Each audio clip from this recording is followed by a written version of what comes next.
പുറപ്പാട് പുസ്തകം 32-ാം അധ്യായത്തിലേക്ക് തിരിയാം.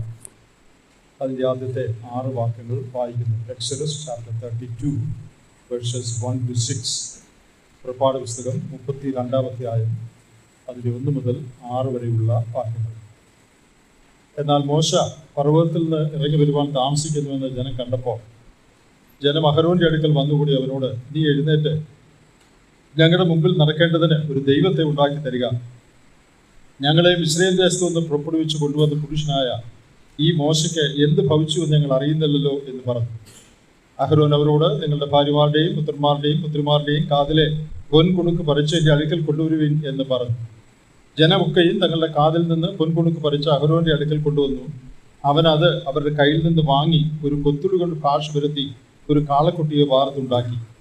അപ്പോൾ അവർ, ഇസ്രായേലേ, ഇത് നിന്നെ മിസ്രയീം ദേശത്തു നിന്ന് കൊണ്ടുവന്ന നിന്റെ ദൈവമാകുന്നു എന്ന് പറഞ്ഞു. അഹരോൻ അത് കണ്ടാറെ അതിന് മുമ്പാകെ ഒരു യാഗപീഠം പണിതു. നാളെ യഹോവയ്ക്ക് ഒരു ഉത്സവം എന്ന് വിളിച്ചു പറഞ്ഞു. പിറ്റന്നാൾ അവർ അധികാലത്ത് എഴുന്നേറ്റ് ഹോമയാഗങ്ങൾ കഴിച്ചു, സമാധാന യാഗങ്ങൾ അർപ്പിച്ചു. ജനം ഭക്ഷിപ്പാനും കുടിപ്പാനും ഇരുന്നു, കളിപ്പാൻ എഴുന്നേറ്റു. യെരമ്യാ പ്രവചനം 2-ാം അധ്യായത്തിൽ നിന്ന് ദൈവത്തിൻ്റെ ദുഃഖം യെരമ്യാ പ്രവാചകൻ അറിയിക്കുന്ന ചില വാക്യങ്ങൾ വായിച്ചുകൊണ്ടാണ് നാം ആരംഭിച്ചത്.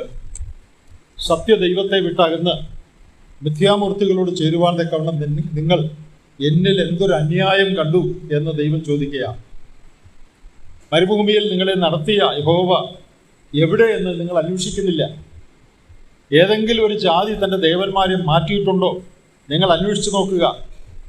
നിങ്ങൾ മരത്തോട് അപ്പനെന്നും കല്ലിനോട് എന്നെ പ്രസവിച്ചുവളെന്നും എന്തുകൊണ്ടാണ് പറയുന്നത്?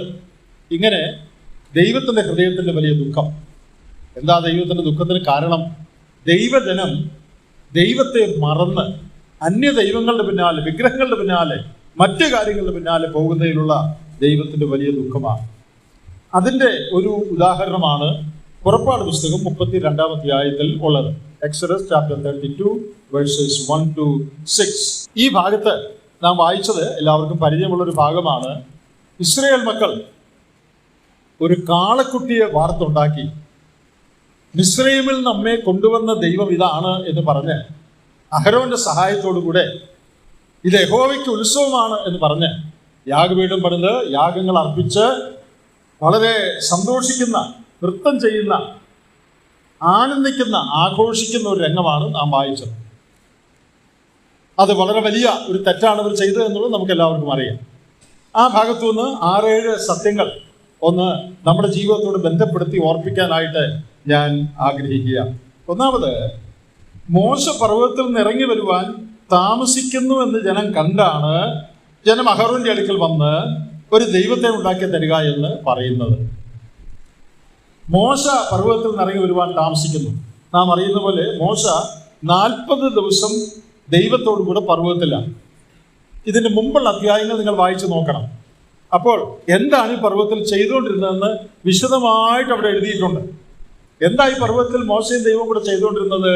ദൈവത്തെ ആരാധിക്കേണ്ടത് എങ്ങനെയാണ്, അതിനുള്ള നിബന്ധനകൾ എന്തൊക്കെയാണ്, തിരുനിവാസം എങ്ങനെയാണ് പണിയേണ്ടത്, മഹാപുരോഹിതന്റെ വസ്ത്രം എങ്ങനെയിരിക്കണം, ആരാധനാ ക്രമം എന്തായിരിക്കണം, യാഗങ്ങൾ എങ്ങനെയാണ് നടത്തേണ്ടത്, ഇത് വിശദമായിട്ട് ദൈവം മോശയ്ക്ക് പറഞ്ഞു കൊടുക്കുകയാണ്. ഈ 40 ദിവസത്തെ ഈ കാലയളവ് അത് പർവ്വതത്തിൽ സംഭവിച്ചുകൊണ്ടിരിക്കുക. 40 ദിവസമായിട്ടും മോശയെ കാണാത്തത് കൊണ്ട് ജനം ധൃതി പിടിച്ച് വളരെ തെറ്റായ ഒരു കാര്യം ചെയ്തു. നമുക്കിവിടെ നിന്ന് പഠിക്കാനുള്ള ഒന്നാമത്തെ പാഠം, we should not become impatient and take our own way. നാം ധൃതി പിടിച്ച് അക്ഷമരായി നമ്മുടെ സ്വന്തം മാർഗം നാം സ്വീകരിക്കാൻ പോകരുത്. നമ്മുടെ എല്ലാ ജീവിതത്തിൽ സംഭവിച്ചുകൊണ്ടിരിക്കുന്ന ഒരു കാര്യമാണിത്. ചില കാര്യങ്ങൾക്ക് വേണ്ടി കുറച്ചാൾ നമ്മൾ പ്രാർത്ഥിക്കും, ദൈവം സഹായിക്കുമെന്നൊക്കെ നമ്മൾ വിചാരിക്കും. നാം വിചാരിച്ച സമയത്ത് ദൈവം സഹായിക്കുന്നില്ല എന്ന് കാണുമ്പോൾ പിന്നെ വേറെ മാർഗം നോക്കാനായിട്ട് നമ്മൾ പരിപാടി ചെയ്യുന്നു. നമ്മുടെയൊക്കെ ജീവിതത്തിൽ സംഭവിക്കാൻ സാധ്യതയുള്ളതും സംഭവിച്ചിട്ടുള്ളതും ഒരുപക്ഷെ ഇപ്പോൾ സംഭവിക്കുന്നതുമായ ഒരു കാര്യമാണ്. കുറച്ചു നാളൊക്കെ കാത്തിരുന്നു, പക്ഷെ ദൈവം പ്രവർത്തിക്കുന്നില്ല ഞാൻ ആഗ്രഹിച്ച പോലെ. അതുകൊണ്ട് ഇനി എൻ്റെ മാർഗം നോക്കുകയല്ലാതെ ദൈവത്തിന് വേണ്ടി കാത്തിരുന്നാൽ കാര്യം നടക്കുകയല്ല.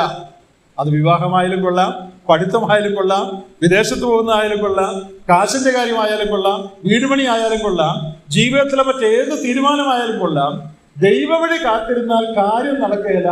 കാര്യം നടക്കണമെങ്കിൽ സ്വന്തം വഴി തേടണം. നമുക്കെല്ലാം ഉണ്ടാകുന്ന ഒരു പ്രേരണയാണ്. വേദപുസ്തകത്തിൽ തന്നെ ഇതുപോലെയുള്ള പല സംഭവങ്ങൾ രേഖപ്പെടുത്തിയിട്ടുണ്ട്. എല്ലാം വിശദമായിട്ട് പറയാൻ സമയമില്ല, എന്നാൽ ഒന്ന് റെഫർ ചെയ്യാമെന്ന് വിചാരിക്കുക. ഇംപേഷ്യൻസ് കൊണ്ട് തെറ്റ് ചെയ്ത ചില ആളുകളും ചില രംഗങ്ങളും, അക്ഷമരായി ദൈവവഴിയിൽ നിന്ന് മാറി സ്വന്തം വഴി തെരഞ്ഞെടുത്ത ചില സംഭവങ്ങൾ. 1 ശമൂവേൽ 13-ാം അധ്യായം, 1 സാമുവൽ ചാപ്റ്റർ 13. 1 ശമൂവേൽ 13-ാം അധ്യായത്തില് ശൗലിന്റെയും ശമൂവേലിന്റെയും കാര്യമാണ്.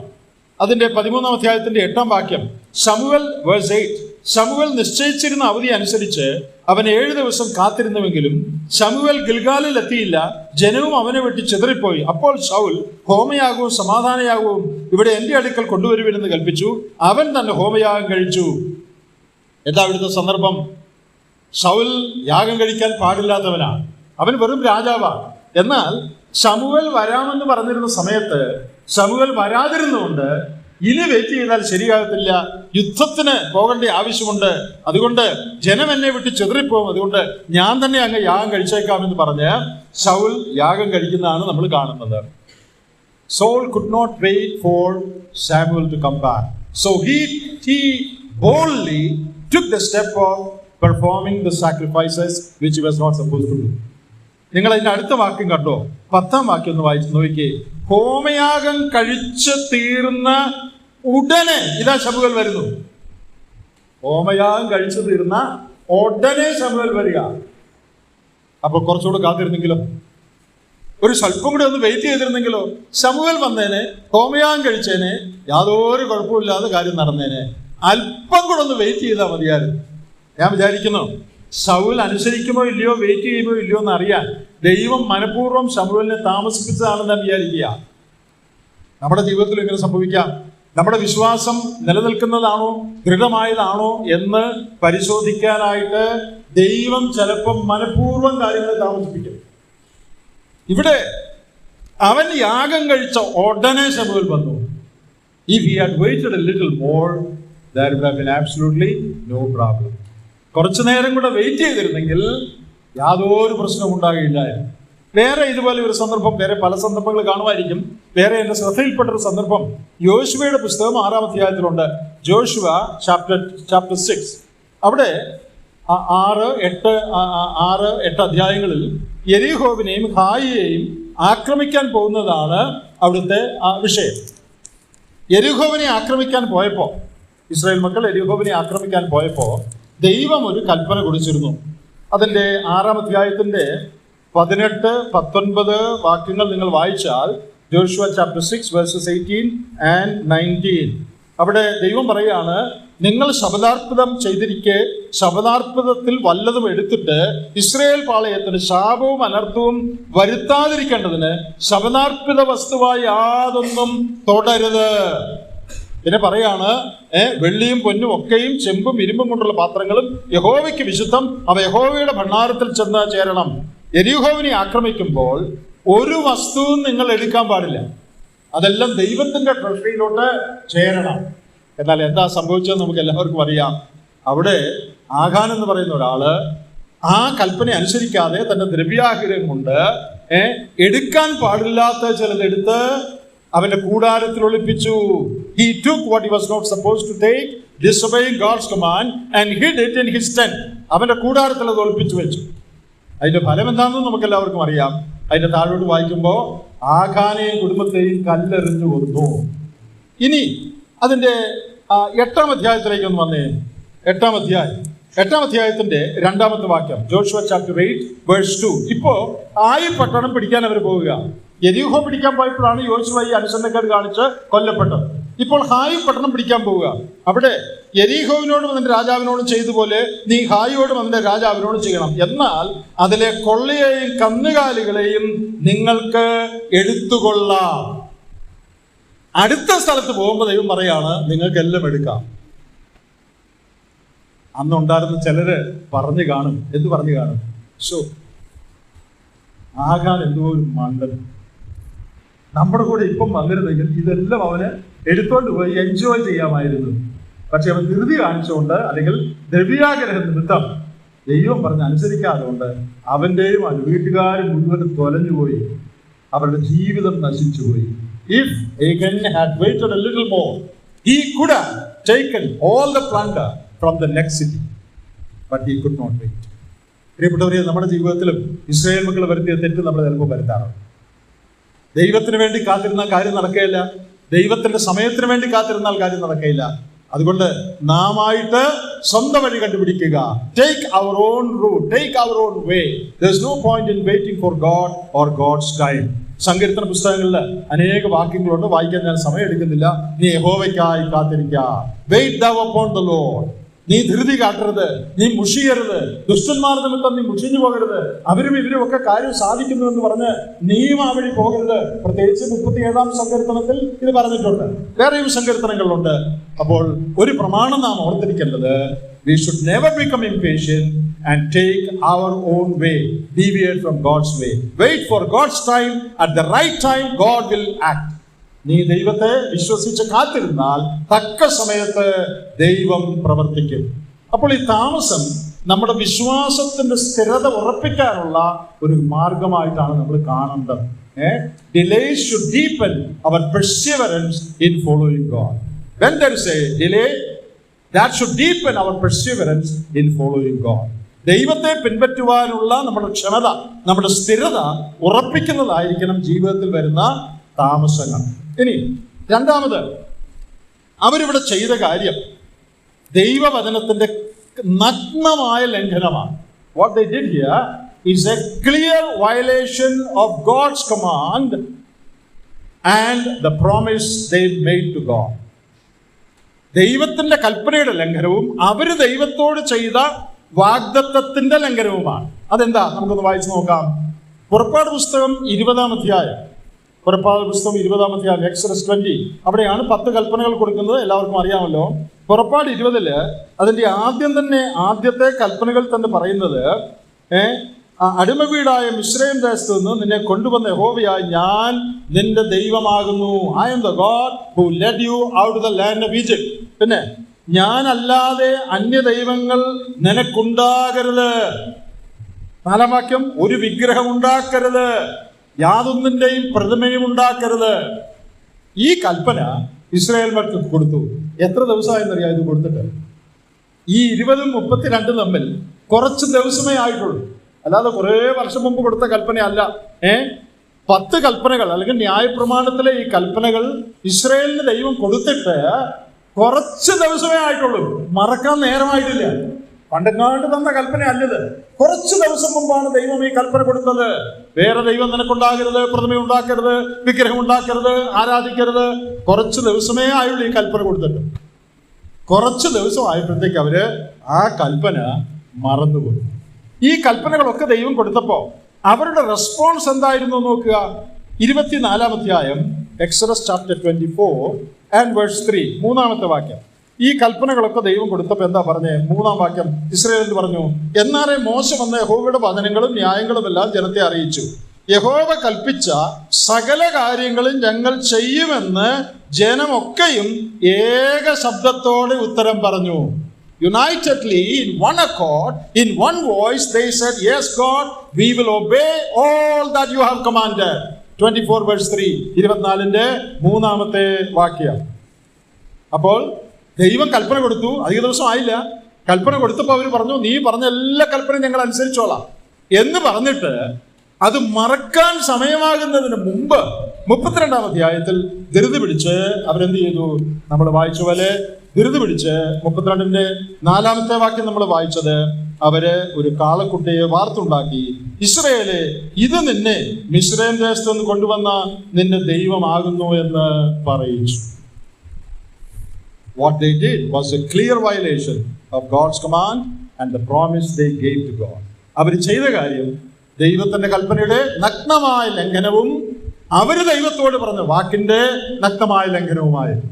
ഇനി മൂന്നാമതായിട്ട്, we need strong leadership to lead the people of God in the right direction. ദൈവജനം തെറ്റിപ്പോകാതെ ശരിയായ പാതയിൽ പോകണമെങ്കിൽ ശരിയായ നേതൃത്വം ഉണ്ടാകണം. അത് സഭയിലാണെങ്കിലും കൊള്ളാം, ഏത് രംഗത്താണെങ്കിലും കൊള്ളാം. ദൈവജനം ശരിയായി പോകുന്നത് നേതൃത്വത്തിന്റെ കൂടെ ആത്മീയത്വവും അവരുടെ ഭക്തിയും അനുസരിച്ചു കൂടെയാണ്. നേതൃത്വം ശരിയല്ലെങ്കിൽ ജനം ശരിയാകുകയില്ല. സഭയിലെ മൂപ്പന്മാർ അല്ലെങ്കിൽ നടത്തുന്നവർ, ദൈവവചനം പറയുന്നവർ, പ്രസംഗിക്കുന്നവർ, ദൈവജനത്തെ നടത്തുന്നവർ ആത്മീയരും ആത്മീയ വഴിയിൽ നടക്കുന്നവരും അല്ലെങ്കിൽ അതിന്റെ ദോഷം ജനത്തിനുണ്ടാകും. അതിന്റെ ഏറ്റവും വലിയൊരു തെളിവാണ് ഇവിടെ നമ്മൾ കണ്ടത്. We need strong leadership, godly leadership to lead the people in the right path. ഇവിടെ ഇതാ നേതൃസ്ഥാനത്ത് ഇവിടെ ഇപ്പൊ നിൽക്കുന്നത് മോശ പർവ്വതത്തിലാണല്ലോ. ഇപ്പൊ ഇവിടെ നിൽക്കുന്നത് അഹരോനാണ്. അഹരോൻ ചെയ്ത 4 തെറ്റുകളൊന്ന് സൂചിപ്പിക്കാൻ ഞാൻ ആഗ്രഹിക്കുകയാണ്. 4 mistakes, not just mistakes, 4 sins that Aaron committed.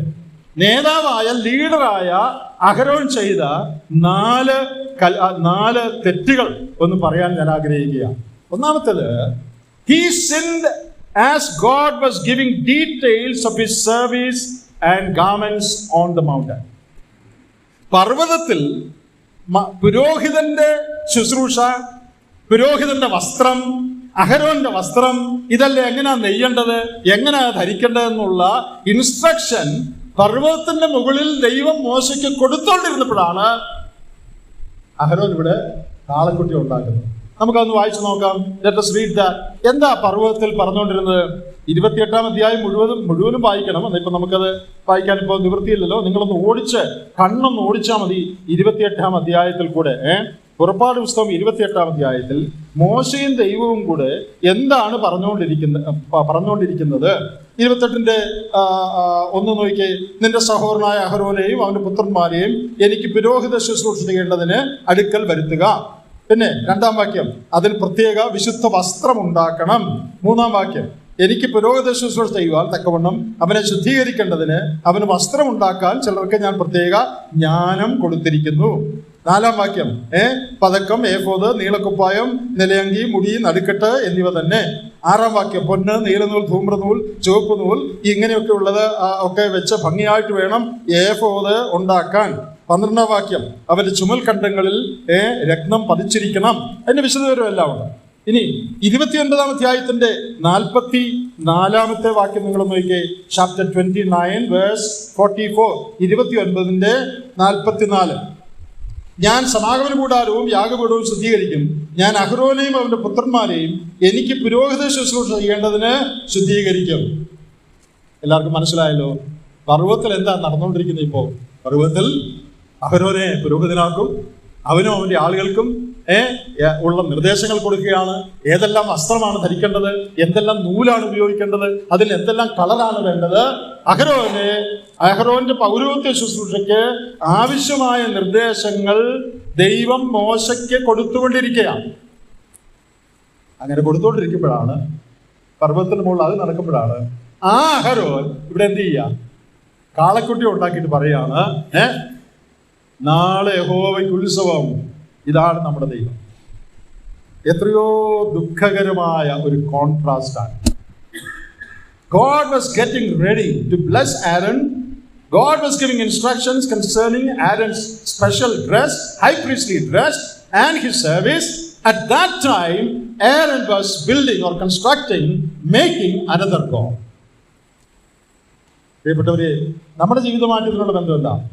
നമ്മുടെ ജീവിതമായിട്ടുള്ള ബന്ധം നമ്മെ അനുഗ്രഹിക്കാനും ദൈവത്തിന്റെ വഴിയിൽ നടത്താനും വിശിഷ്ടമായ അനുഗ്രഹങ്ങൾ കൊണ്ട് നമ്മുടെ ജീവിതം നിറയ്ക്കാനും ദൈവം പദ്ധതിയിട്ടിരിക്കെ നമ്മള് അതൊന്നും ഓർക്കാതെ ദൈവത്തിന്റെ വഴി വിട്ട് ധനത്തിന്റെ പിന്നാലെയും പാപത്തിന്റെ ഉല്ലാസങ്ങളുടെ പിന്നാലെയും ലോകത്തിന്റെ പിന്നാലെയും പെരുമയുടെ പിന്നാലെയും സ്വന്തം വഴികളുടെ പിന്നാലെയും പോവുകയാണ്. എത്രയോ ദുഃഖകരമായ ഒരു കാര്യമാണ്. ദൈവം എത്രയോ ഉന്നതമായ കാര്യം അവിടെ പ്ലാൻ ചെയ്തുകൊണ്ടിരിക്കുന്നു. അതിന്റെ ഡീറ്റെയിൽസ് വർക്കൗട്ട് ചെയ്തുകൊണ്ടിരിക്കുകയാണ്. അതിന്റെ ഡീറ്റെയിൽസ് ദൈവം സ്വർഗത്തിൽ വർക്കൗട്ട് ചെയ്യുമ്പോൾ നാം ഇവിടെ അതിന് ഏറ്റവും വിരുദ്ധമായ നിലയിൽ ദൈവത്തിന്റെ വഴികളെ വിട്ട് സ്വന്തം വഴികളിൽ എങ്ങനെ നടക്കാം, സ്വന്തം വഴികളിൽ എങ്ങനെ പ്രോസ്പർ ചെയ്യാം എന്നുള്ളത് പ്ലാൻ ചെയ്ത് അതനുസരിച്ച് ചെയ്യാം. Look at the contrast. The blessings God is planning for us and the type of life we are leading. നമ്മുടെ ജീവിതത്തിൽ ഇങ്ങനെ സംഭവിക്കുന്നുണ്ടോ? അവരവർക്കറിയാം. ദൈവം നമുക്ക് വേണ്ടി എത്രയോ വൻകാര്യങ്ങൾ പ്ലാൻ ചെയ്ത് കഴിഞ്ഞു. ദൈവത്തിന്റെ കാര്യത്തിൽ. അതുകൊണ്ട് സ്വർഗത്തിലെ സകല ആത്മീയ അനുഗ്രഹത്താലും ക്രിസ്തുയേശുവിലാണ് നമ്മെ അനുഗ്രഹിച്ചു കഴിഞ്ഞു. എല്ലാ അനുഗ്രഹവും ദൈവം നമുക്ക് വേണ്ടി വെച്ചിട്ടുണ്ട്.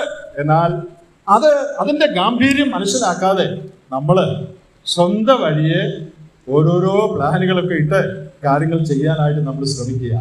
എന്തൊരു വലിയ അന്തരമാണ് നമ്മെക്കുറിച്ചുള്ള ദൈവത്തിന്റെ പരിപാടിയും നമ്മുടെ പരിപാടിയും. യെശയ്യാപ്രവചനം 55-ാം അധ്യായത്തിൽ ഒരു വാക്യമുണ്ട്, എല്ലാവർക്കും അറിയാം. എന്റെ വിചാരങ്ങൾ നിങ്ങളുടെ വിചാരങ്ങളാണ്, എന്റെ വഴികൾ നിങ്ങളുടെ വഴികളിലും എന്റെ വിചാരങ്ങൾ നിങ്ങളുടെ വിചാരങ്ങളിലും ഉന്നതമായിരിക്കും എന്ന് അവിടെ പറഞ്ഞിട്ടുണ്ട്. ആകാശം ഭൂമിക്ക് മീതെ ഉയർന്നിരിക്കുന്നത് പോലെ എന്റെ വഴികൾ നിങ്ങളുടെ വഴികളിലും എന്റെ വിചാരങ്ങൾ നിങ്ങളുടെ വിചാരങ്ങളിലും ഉയർന്നിരിക്കുന്നു. God's ways are so high. ദൈവത്തിന്റെ വഴികൾ എത്രയും ഉന്നതമാണ്, ഉത്തമമാണ്.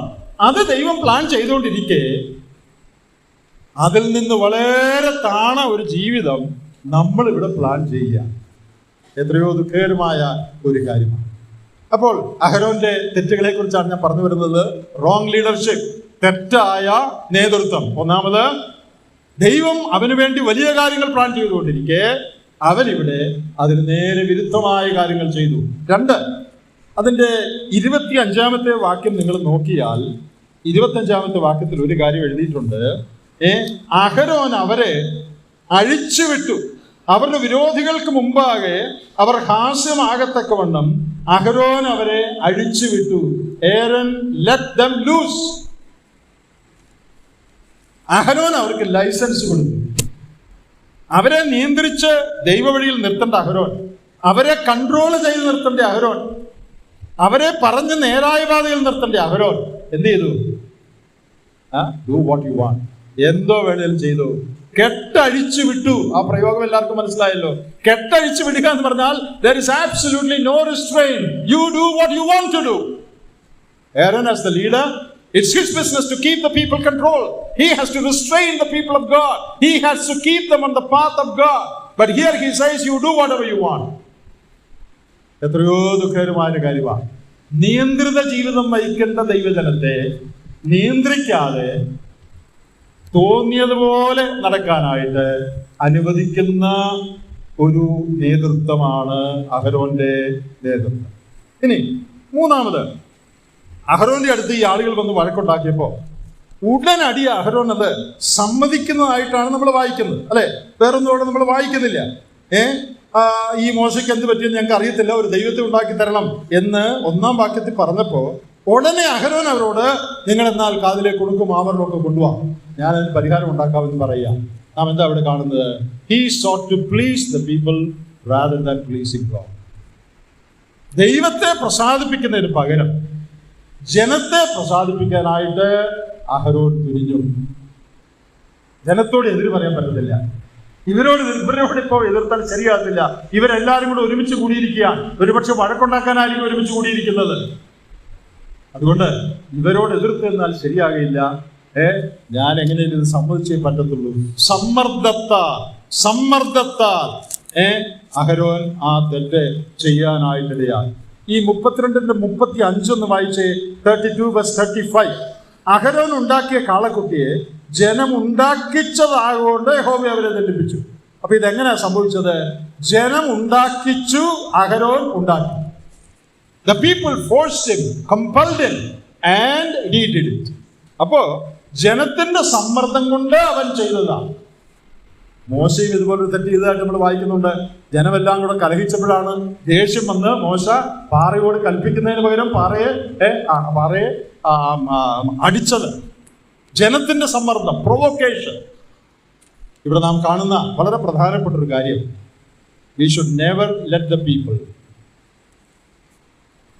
lead us astray from God's path. ദൈവത്തിന്റെ വഴിയിൽ നിന്ന് നമ്മെ തെറ്റിച്ചു കളയുവാൻ ജനത്തെ, മറ്റുള്ളവരെ ഒരിക്കലും നാം അനുവദിക്കാനായിട്ട് പാടില്ല. ഇവിടെ അഹരോൻ ജനത്തെ പ്രസാദിപ്പിച്ചു. നിങ്ങൾ ചിന്തിച്ചു നോക്കിയേ.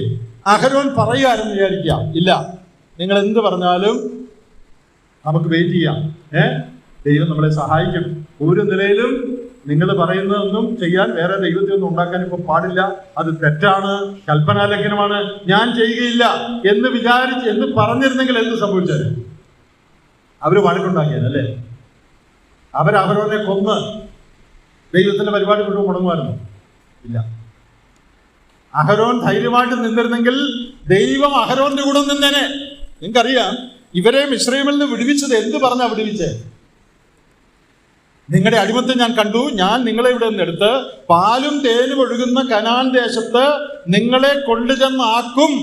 I will take you from here and take you to a land flowing with milk and honey. I will take you there. അതാ ദൈവത്തിന്റെ വാക്ക്. അപ്പൊ മരുഭൂമി വെച്ച് ഇവരെല്ലാവരും കൂടെ വഴക്കുണ്ടാക്കിയാൽ അവർ അഹരോനെ തല്ലിക്കൊല്ലുവോ? ഇസ്രായേൽ മക്കളുടെ യാത്ര മുടങ്ങുവോ? മുടങ്ങില്ല. ദൈവത്തിന്റെ വാഗ്ദത്തത്തിനും ദൈവത്തിന്റെ പ്ലാനിനും ഒരു തടസ്സവും വരികയില്ല. അഹരോൻ അത് വിശ്വസിച്ച് ധൈര്യമായി നിൽക്കേണ്ടതായിരുന്നു. ഇവരിപ്പോ എന്നെ എന്ത് ചെയ്യാന്? ഇവര് ചിലപ്പോൾ വഴക്കുണ്ടാക്കിയെന്നിരിക്കും, പിണങ്ങിയെന്നിരിക്കും. സാരമില്ല, ദൈവം പറഞ്ഞിട്ടുണ്ട് ഈ ജനത്തെ കനാലിൽ എത്തിക്കുമെന്ന്. ദൈവം അതിന് വഴിയുണ്ടാക്കും. ദൈവത്തിന്റെ വാഗ്ദത്തം ഞാൻ വിശ്വസിക്കുന്നു. ദൈവം ഞങ്ങളെ കൊണ്ടുവന്നാക്കും. ആ ധൈര്യത്തിൽ അഹരോൻ നിൽക്കേണ്ടതായിരുന്നു.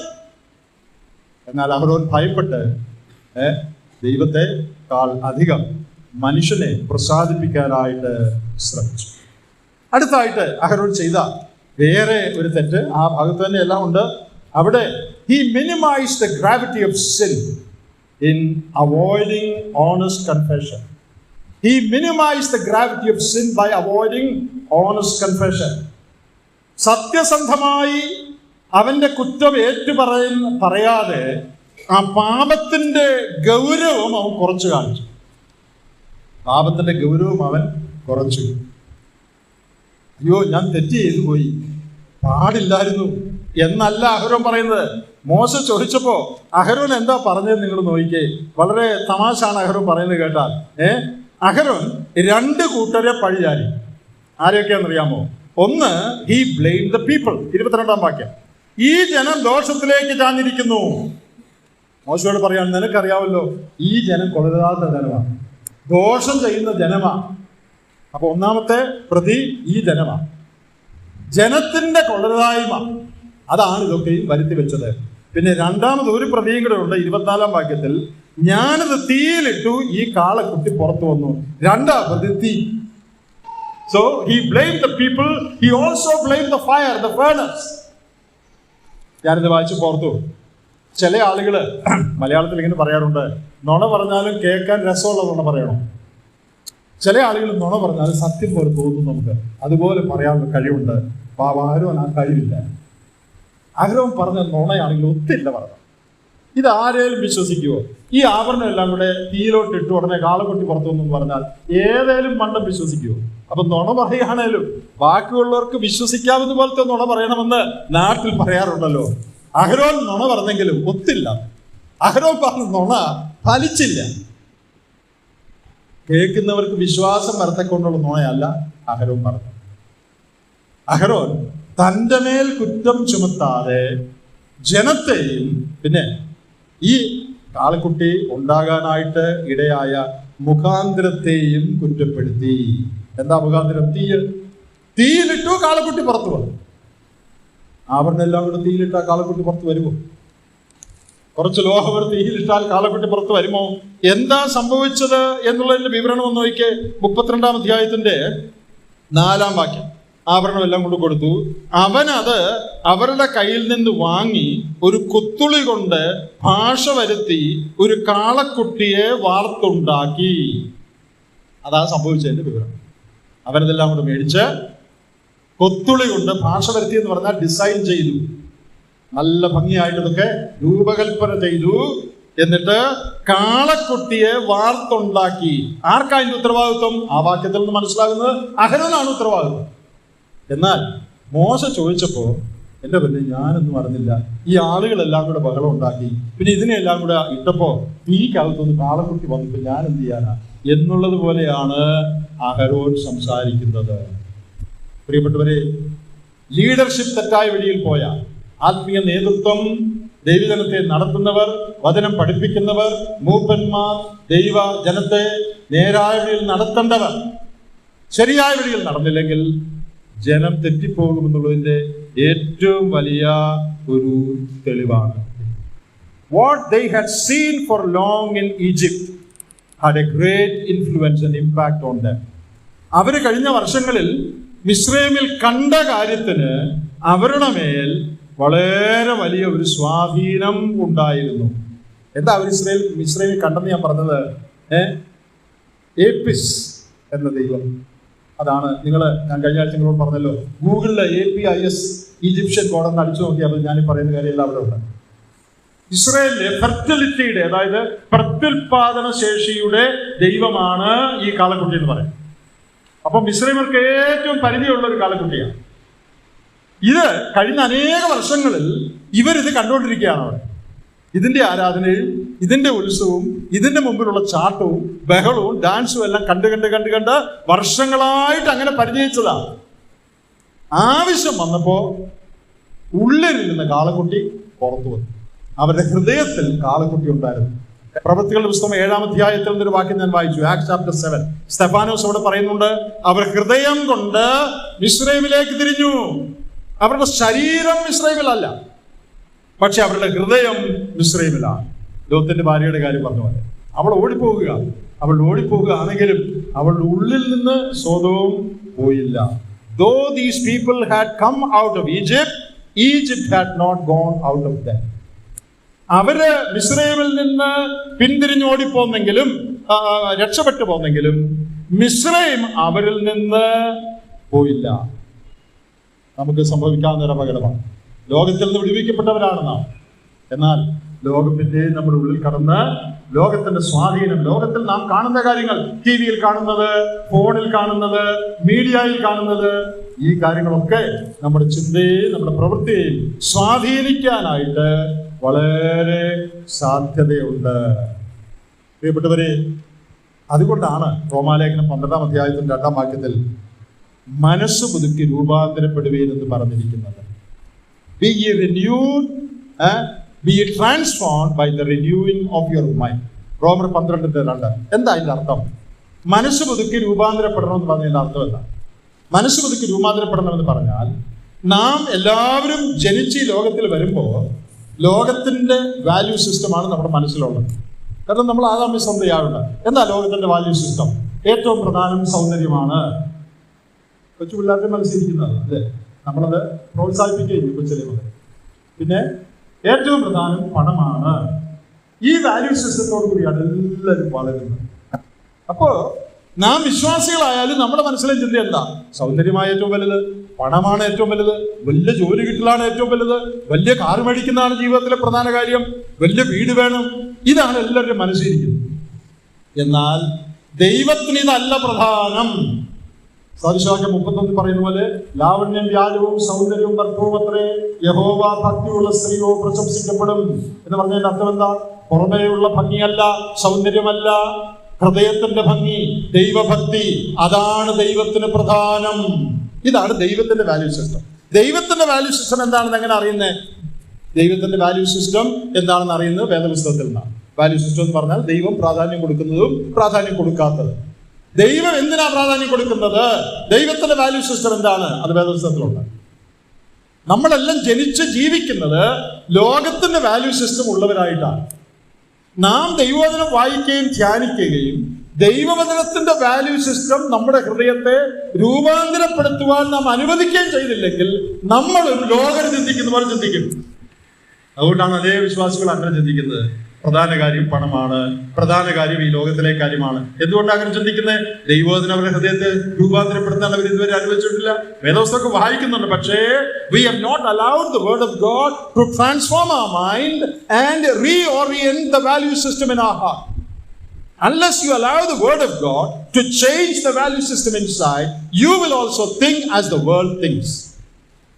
ഇസ്രായേൽ മക്കൾക്ക് എന്തുകൊണ്ടാ ഇത്ര പെട്ടെന്ന് ഈ കാളക്കുട്ടിയെ ഉണ്ടാക്കാനും അതിന് മുമ്പിൽ തുള്ളിച്ചാടാനൊക്കെ ഇത്ര സന്തോഷം വന്നത്? എന്തുകൊണ്ടാ? അവർക്ക് പരിചയമായ കാളക്കുട്ടി, പണ്ട് മുതലേ കാളക്കുട്ടിയെ കണ്ടിട്ടുണ്ട്. കാളക്കുട്ടിയെ ആരാധിക്കുക എന്നുള്ളത് അവരുടെ ഉള്ളിലുള്ള ഒരു കാര്യമാണ്.